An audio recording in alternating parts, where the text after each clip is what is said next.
lead off with Corey Davis. How about?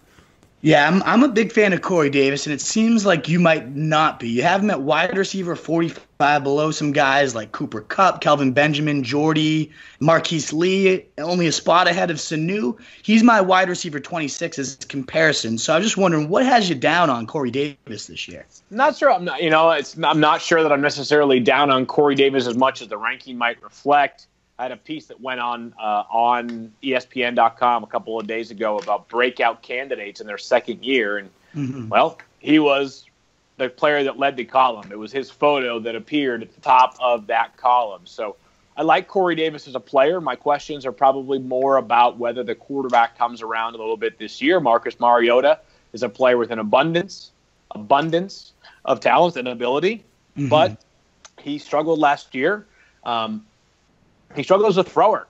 Like, it wasn't like he struggled with something that is a little bit more correctable. Like, he struggled as a thrower. So the question is whether that can be overcome this year. I like Corey Davis as a late-round flyer. Again, I think if you pair him with other more certainties at wide receiver, I mean, he's got a massive, massive ceiling.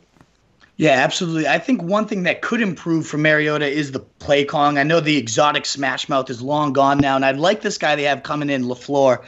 He's obviously been groomed under Kyle Shanahan and Sean McVay. And one thing in particular that could help him specifically as a passer is this guy LaFleur is very dependent on play action.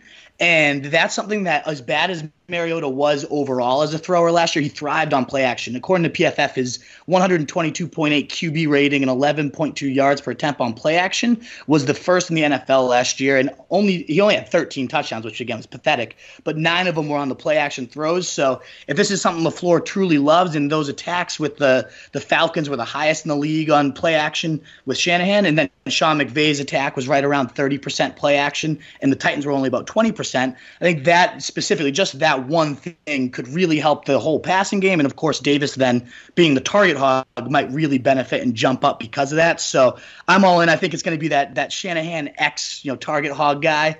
And with the improved Mariota, I think Davis rides alongside him. So I'm all in. I think he's going to blow up.